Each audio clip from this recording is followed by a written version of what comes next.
Hello, fellow warriors.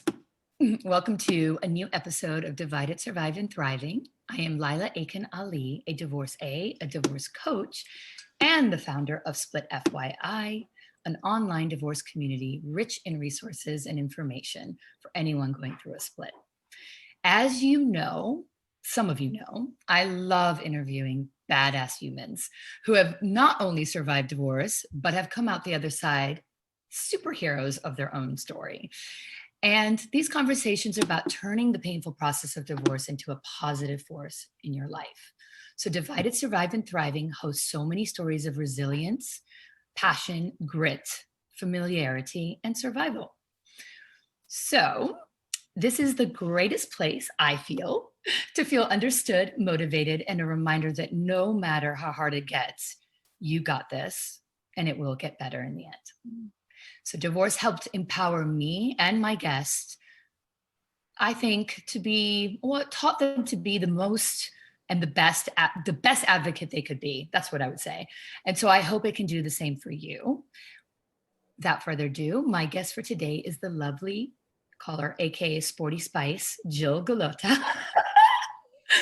A single mom of two lovely boys, a divorce coach, and a registered dietitian. She's also very relatable and shares openly what she learned from her experience with divorce on social media.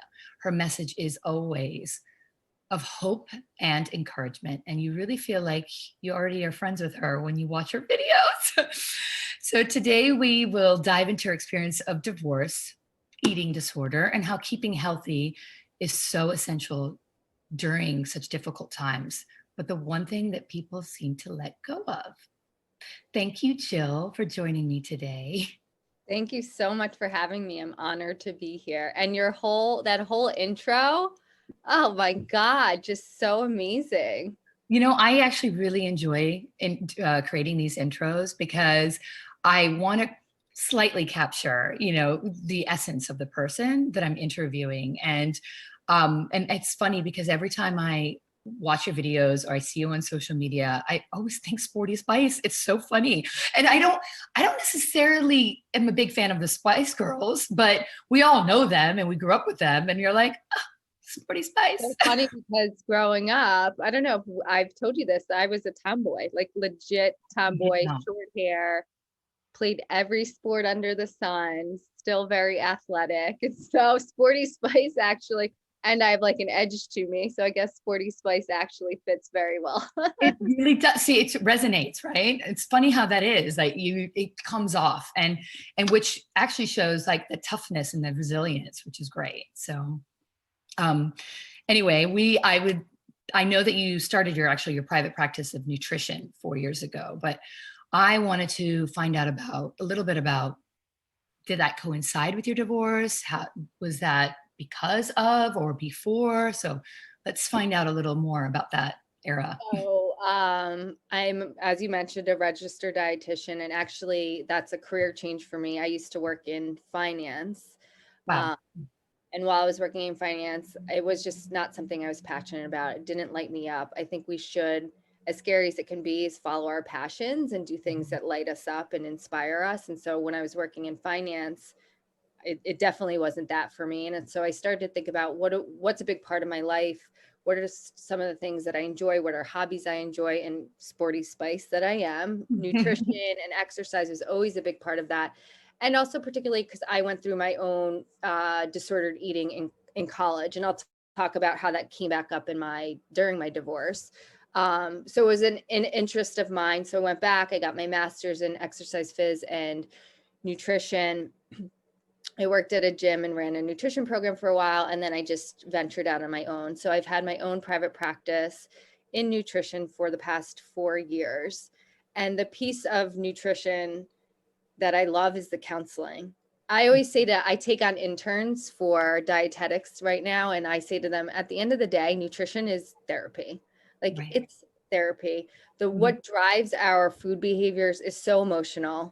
And so that's the piece of it that I love. And so when I was in my own private practice for nutrition, as I was counseling, a lot of things that were coming up were stuff in people's marriages, stuff in people's relationships, women going through divorce. And it was this big aha moment with my profession. And also what I went through in my own personal life through my divorce, that I was like, these are the women that I want to be helping. I want to help women transition through their divorce in the healthiest, happiest way possible, because it is a real struggle. And as you said in the intro, it's something, our health is something that goes by the wayside, whether it's, our physical health, but also our emotional and mental health goes by the wayside when we're going through a divorce. I experienced that myself firsthand, and I tend to pride myself as always been a pretty healthy person. I mean, my mom used to chase me around the house with cod liver oil when I was a kid. So I was introduced to nutrition at such a young stage of my life. I would like literally run away from her. And I thank her because she gave me that grounding for what is healthy, make healthy choices, all of those things. However, and when we speak about health, it's just so much more than just eating, right? And I remember that one of the things I noticed about me was that I was waking up with like a bloated stomach, stress. I was really lethargic, and I mean, so lethargic. Like I just wanted to put my head down, and I was experiencing so many different things inside of me, and it really all did result from that stress level. Right. And you just don't even think about it. So what you're saying is 100%. And I don't know anybody I've worked with who has not let go of their health. And they might work out and they might put themselves, because working out is like actually helping them, right? Because it's taking away a bit of that stress, but they're not taking care of their body. They haven't eaten. When's the last time they ate? Right? So anyway, I'd love to dive a little bit more into that whole nutrition part and how it helped you, because you have that background and you went through a divorce. It's like, okay, and you noticed, all right. It's so interesting because you would think as like a dietitian that when I went through my divorce, I would have like the food stuff, like I got this, or even like the health stuff. But my health, can I curse on here? Of course you can. Okay. Yeah. I'm a cursor. My health went to shit. Like it really went to shit. And the disordered eating that I experienced in college came back like tenfold during my divorce. So my disordered eating had to do with restriction. So when you talk about like, yeah, you're exercising a ton, but when's the last time you ate? So exercise might be your outlet for your stress, but like, are you overdoing it? Are you not eating? So it's like, yeah, we find these outlets, but it may not be in the healthiest form. So that's exactly what I was doing. I'm a big runner. Running is my therapy. So I was literally running myself into the ground and barely eating and restricting. And so through the chaos of my divorce, I felt very out of control. Like I didn't know what was happening. I felt emotionally drained. The idea of what's next, like it felt like I had no control on my life and where it was going. So I started to control my food again, and I started to heavily restrict. And I had this, it's a sickness. Like I had this sick thought that if I was thinner, or if I controlled what I was eating, or if I looked better on the outside, all the stuff on the like external with the divorce would be better and I could handle it better. Mm-hmm. Meanwhile, I was like wreaking havoc on my health. And like you said, there's no energy, very lethargic, and that impacts your emotional and mental health. Like people don't realize how much food and nutrition and your own well-being impacts your emotional and mental health. Like you have no energy to even think straight if you're not feeding your body and your brain. So I think it's something that I have seen personally and professionally is everybody, their health goes by the wayside, whether it's restricting, whether it's overeating and not feeling good about yourself, whether it's over exercising or not exercising at all. Like there's a lot of extremes that come up during this. And we make excuses, psychological excuses that it's okay because it's a moment. And what's very interesting about like going back to the control, because I know it's something that you did, and we have all different types. I feel like a part of it subconsciously was a little bit, for me, the same thing. Maybe not to the extreme. I didn't work out as much. I am not necessarily a runner, but I did throw myself in working out, but not as much. And, but I have a mom who went when my mom and dad went through a divorce, she did exactly that. And she held on to that control for so long. It was the only thing that she could control. So that's what she took over. And it took over like unhealthily, I think, for so long of her life, you know? And now it's like ingrained in her system. I mean, to the point where I'm like, have you eaten healthy? Have you eaten today? You know, like, and I've gotten into this thing. I mean, listen, she's healthy, God bless her, but you know, she's too skinny and frail. And I said, the older you get, that's actually the worst thing for you. So it becomes a habit. And that's the thing. So if you don't recognize it and you don't work on those unhealthy habits that you're starting to create during your divorce or separation, because i.e. the health and so forth, or anything bad that happens to you, it becomes a habit and it's ingrained in your life. And that's it. Well, it becomes a very big piece of your identity. It becomes a very big piece of your day to day. You start to build in these habits and behaviors that support that kind of like those that support that, right? So it's now you've created this and you've instilled it, and now it's hard to change that. And I think what becomes really important as you go through your divorce is looking at your health from a holistic standpoint. So it's not just about exercising and eating right, but what are you doing for your emotional health? Are you journaling? Are you digging into what you're feeling? Are you working with somebody to help you examine what's going on for you? I think for me, and what I've seen a lot, and it sounds like your mom went through a similar thing, is like you only start to zone in or focus on one thing, like the external piece. And so how can I control this? Or maybe you're drinking too much, right? And so you're finding these little outlets that are dealing with only surface level stuff. Like for me, it was very surface to restrict my eating and run all the time. I wasn't digging, I was numbing myself with that stuff, and people numb with other things, drinking, maybe sex, like dating. And until you really, and that's what I love about my nutrition practice and working with women going through divorces, like really digging into the emotional stuff and facing that. Because if you don't do that, the health stuff will continue to go by the wayside. So it's not just about the food and nutrition, but like what's happening emotionally.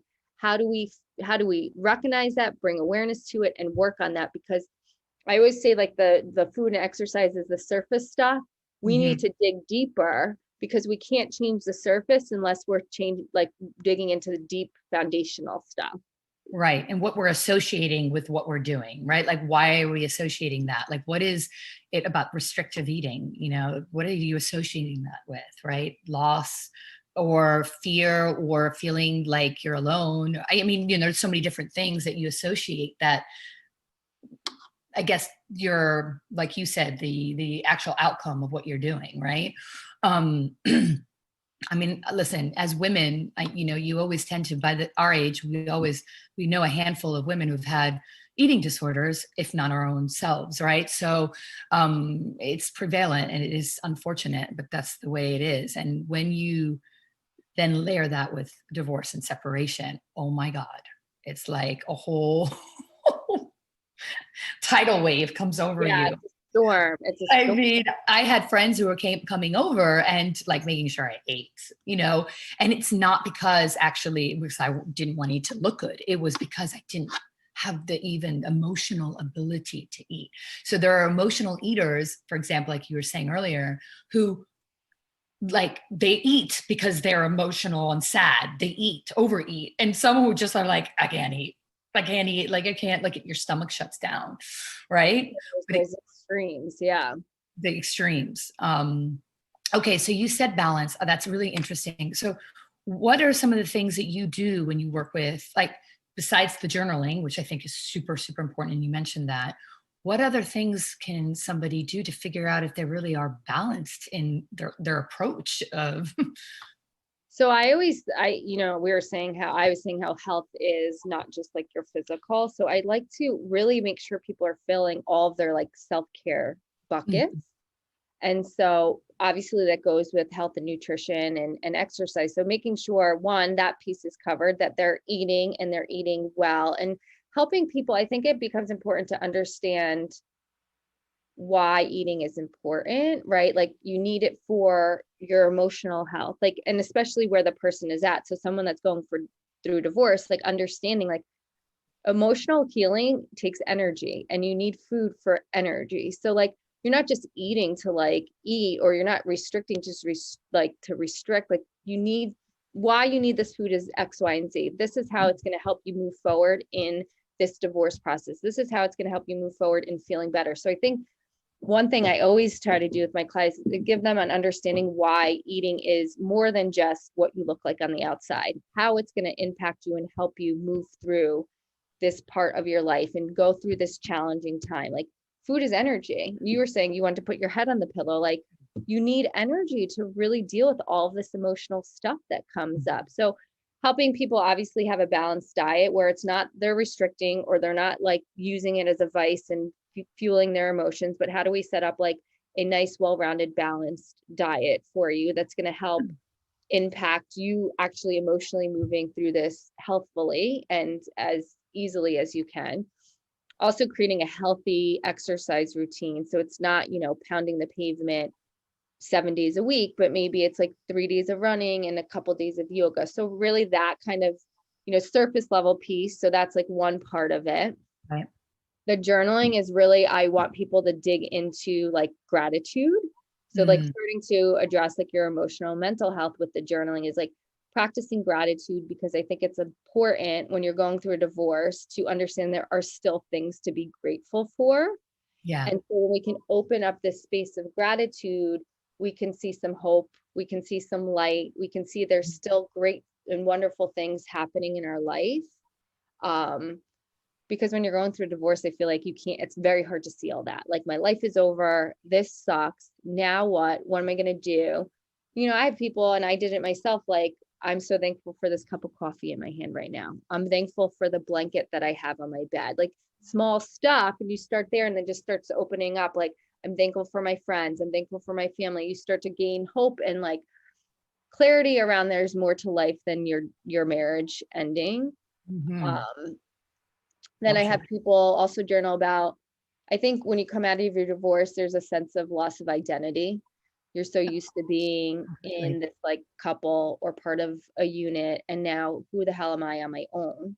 I was these roles and now I'm not, or I had this projection of what my life was going to look like with this person as a couple, and now I'm on my own. So really starting to identify like who you are as an individual again, and reconnecting with yourself as you are on your own and not in a marriage or a couple. So starting to really like reconnect with you and what you love about yourself and what you value about yourself and what's important to you, what you stand for. And then I think it's important to dive into like social buckets and filling that, like, and surrounding yourself with friends that are supportive, and even starting to do things that maybe you wouldn't have in the past, or do things that connect with you that you haven't done with a while. So really starting to reconnect with who you are as a person. So doing like, the physical piece, the emotional piece, and the mental piece, I think they're all encompassing of your overall health, and addressing each of those kind of buckets as you move through your divorce is important. Yeah, no, I agree with everything that you're saying. And I think that, unfortunately for me, in fact, I'm just using me as an example here, and I know that we touch point on your story as well. We kind of found out about that a little later. Like, I think I stayed in, not the negativity, but it was a lot. I mean, we had to self-teach. Like, I don't know if you had anybody, but I didn't have any coach helping me through it, which was really difficult. I had great friends, love them, super, female supporting bodies that were, but again, they didn't go through a divorce, and there's only so much you can rely on with a friend. And I did have a therapist, thank God. And I, highly recommend to anybody who's going through certain things like that. Therapy is great. But it was that, like we were talking about, that kind of accountability partner, that person that kind of keeps you in check, which was really hard. So I took a long time, and it was like trying to teach myself, right? And I know you had mentioned that. Can you talk a little bit more about that moment of your life? And because you mentioned earlier, you decided like, I need to help people who are going through divorce, because I've been there. So tell me a little bit more how you translated and why, and what happened to you during that moment of your divorce. And I think, like you said, I had nobody helping me. I had no coach. I didn't even know this existed when I Yeah, was going through my neither. divorce. Um, and so I felt very isolated. I felt very alone. Again, I lost a lot of friends along the way, but I had some women in my life. I have a twin sister who's like my rock, Yeah. but I don't think it's hard to understand this unless you've been through it. So they could help so much, but they didn't get it. They didn't know the feelings, the emotions, the depth of all of it. So I felt very alone and isolated, and I navigated this all on my own. And I think the turning point for me, again, this was like all my own doing, was I got sick of myself. I got sick of being angry. I got sick of being down. I got sick of feeling sick and unhealthy. And I Mhm. was like, enough is enough. And so I did the work on my own to like pull myself out and read this book or listen to this podcast or do my own journaling. And so it was a lot of my own self healing to Mhm. get me through that, because I didn't really know of any other support system or if there was coaching out there. I had no idea. And so what I'm so passionate about and why I love doing this is like, I not to toot my own horn, but I wish I had somebody like me Right. when I was going through my divorce to help me along the way, and somebody that had been through it. And so I always say, when I speak to clients, is like, I want to help you do it better than I did. I did it all wrong. I did it all wrong. I stayed stuck longer than I needed to. I stayed in a place of very negative emotions for far too long. My health was completely compromised. Like, I was the last person I cared about during that time. Yeah. And because I know it and because I did it all wrong, I want to support you to do it so much better than I did. And so I think that's why I'm so passionate about helping women, because I don't want them to go through what I did. I don't want them to go through this alone. I don't want them to feel isolated. And I Exactly. want to help them gain the tools and give them the tools and knowledge to do this and get through it that I had to learn myself. Like, and that's why I can say now, I'm I look back at my experience with a sense of gratitude, because I feel like I went through it for a reason, and the reason is to turn around and help other people do it better than I did. I say the same. And in fact, it's so true. We were talking about this earlier. I mean, um, there are a lot of people who aren't necessarily connected on social media or necessarily connected to the outside world as much as we are. And it's difficult for them because they feel really, really, really isolated when Mhm. they're going through something like this. In some cases, parents, family members turn on them as well. And Mhm. so, they don't have that support system. And there's been a lot of stigma around divorce. I know it's changing. Historically, there's been a lot. Things are changing because people like us and people are talking about this. This is why I do this. It's like, no, it's not bad. It's not always, it doesn't mean that you have, you have come out the other side a loser, because everyone's like, I'm a loser. I lost this. I couldn't even hold on to my marriage. You know how many times everyone says I couldn't hold on to my marriage? I'm like, was it yours to hold on to? Like, is a thing. It's a thing. It's like a job, in a way. If you got to take the emotion out of it, it's something that you go in thinking you're going to be with them forever. Fine. But if that forever means 5 years, 2 years, in that sense, that's the shelf life. That's the shelf life. And hard to see that, though, really hard to see that. And mix in with fear. Will I ever find somebody else again? That fear I held on to for a long time. And it was a fear of, could I ever find someone else? Or a fear, am I going to be an okay single mom? Like, how the hell am I going to do this? All these fears. So to your point earlier, it's like you stay in negativity, you stay in all this for maybe far too long, but you also stay in fear. And it's so that fear base is horrible, right? So it's somebody who's like, can be like, no, this isn't your story. This is just a part of it. Keep reminding you. And here are some action items, and here's some action tools that you can do to keep your head going back into the right zone, i.e., journaling. I 100% recommend that. And I know this is something I wanted to talk to you about, because I do know with my clients, especially, some of them are like, I just don't have time. And we use that excuse a lot for exercise. I use that excuse. I'm looking at you right now going, shit, man, I literally, I was like, I just didn't have time to do that. I mean, I don't know if you see this, but I have my hula hoop back there. Oh yeah. So I'm now doing like 5-minute hula hooping at least in between meetings or clients or whatever I have, right? So that's something I wanted to ask you as a health nutrition, coach and divorce coach.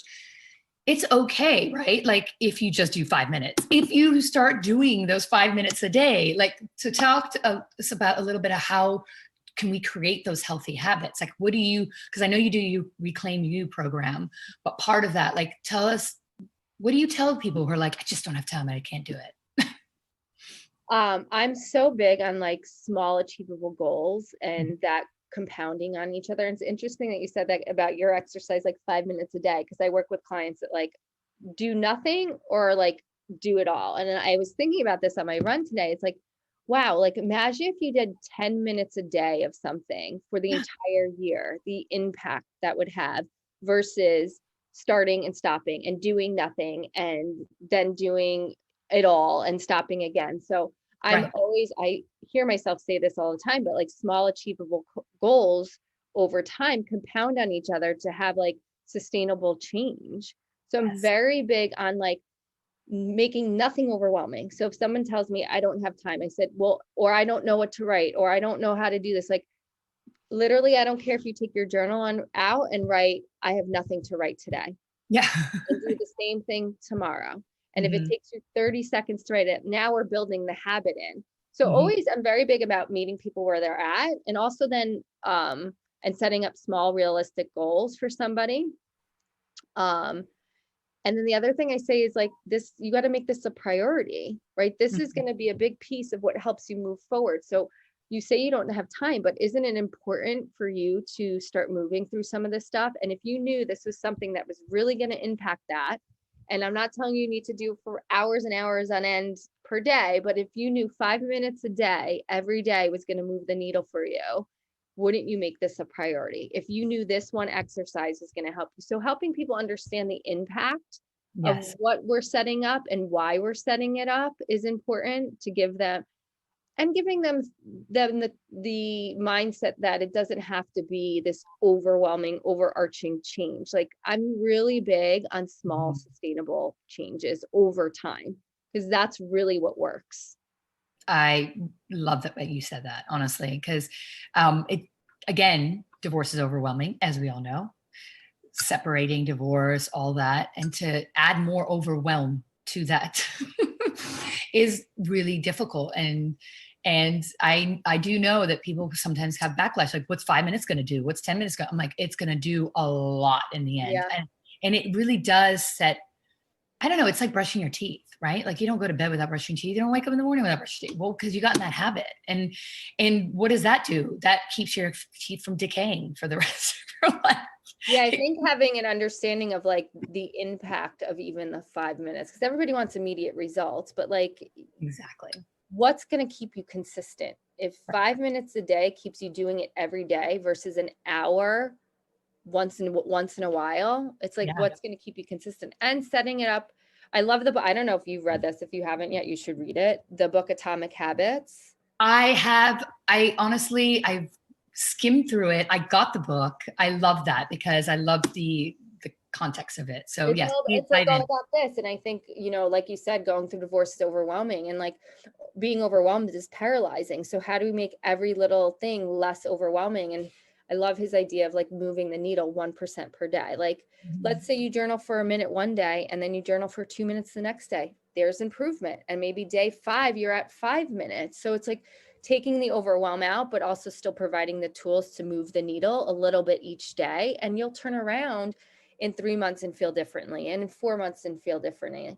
And I think it's also important during this process to understand that change isn't trajectory. So once you start working with somebody or you start putting the work towards getting better, doesn't mean every day is going to be wonderful, and doesn't mean every day you're moving forward. Like you're still healing if you're in bed fucking crying your eyes out. It's Yeah. just, and Yeah. giving yourself, you said grit in the beginning of your introduction, and there I read something before that was like grit and grace. I think that's like so important. Is like during these very challenging times, give yourself grace. Like you're going through a really hard time. So if there's the day you're not doing all the things, or you don't feel like you're taking care of yourself, or you're not implementing all your like self-care shit, like that's okay too. You're still moving forward. Yeah. I like that you said that, because people are very less forgiving of themselves when they're under this pressure. So, and that grace is so 100% spot on.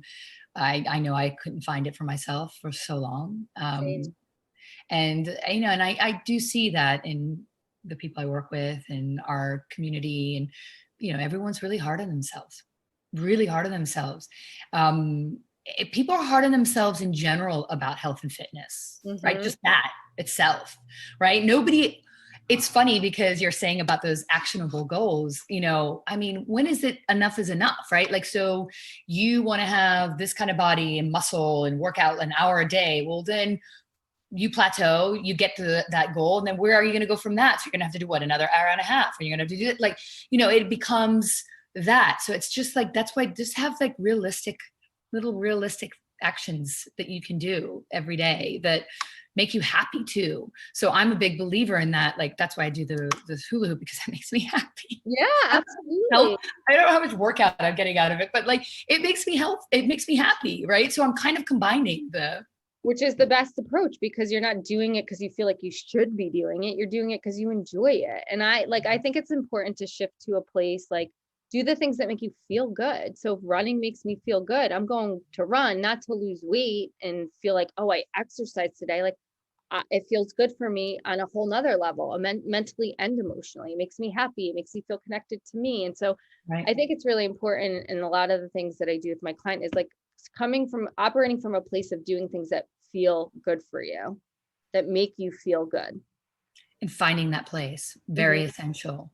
Now, think we have a little bit longer time. I just wanted to ask you one thing, and maybe for the audience. So what are some of the things, okay, I shared my hula hoop, but what are some of the things they could do in 5 or 10 minutes that, that they can start, like, if they're not a runner, or they're not they don't actually know where to start, what they could do, they could fit in 5 minutes. Do you have any ideas that we could? Journaling in 5 minutes you can do. Meditation in 5 minutes you can do, even if it's just sitting. Like, you don't even need an app or anything, or do the whole breathing. Like, just sit in silence for 5 minutes. That could feel good.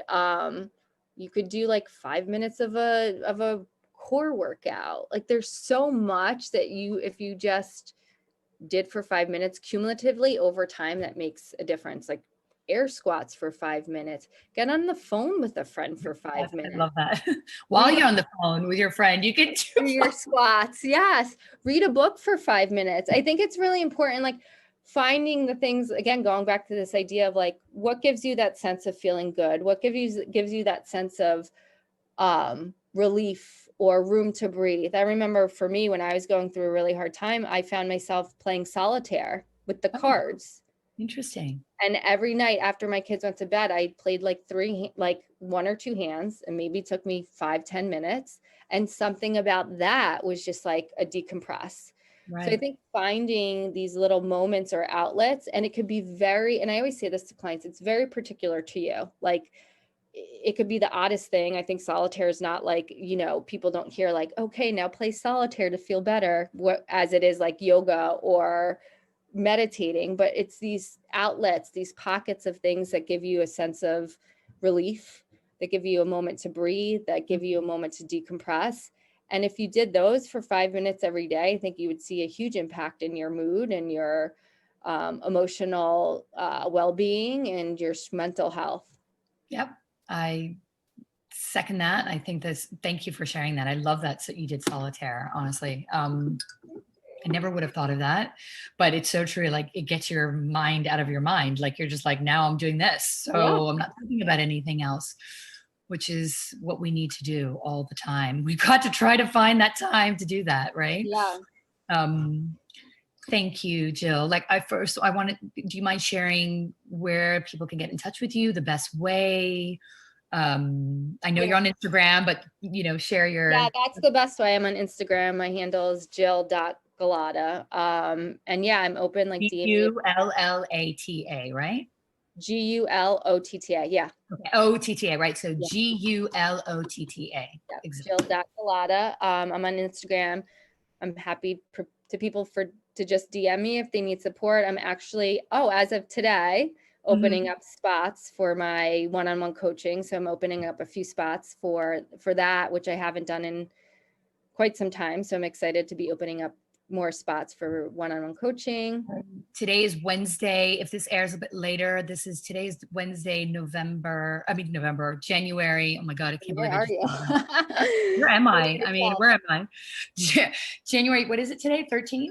Oh, 13th. I said 12th. I don't even know where I I am don't either. even know, but it's one of those days, and 2021. But anyway, it will be airing soon. So, yes, if they are late in signing up, do you do other programs during the year? And Yeah, so I'll probably be opening up spots again in February, but like my doors are never really closed. Like DM me, reach out. My goal is really just to support people. This is done from such a genuine place because I don't want people struggling. So like I'm always open to working for people. I'm not turning people away if it's not my like open door thing. And then I'm hopeful to open up a group coaching program probably in March. So my doors are always open. Your audience are more than welcome to reach out to me whenever. yes, Just DM me. I love yes. talking to people and meeting people. So And you're so easy to talk to. Honestly, I feel like I've known you forever. I I mean, know. friends Same. forever. And it's crazy. And so I highly recommend anybody who needs that helping hand to reach out to Jill. She's awesome. Thank you, Jill, for being here. And I will put in the show notes how to reach you anyway. So Okay. thank Thank you, you so much. sweetie. Thank you for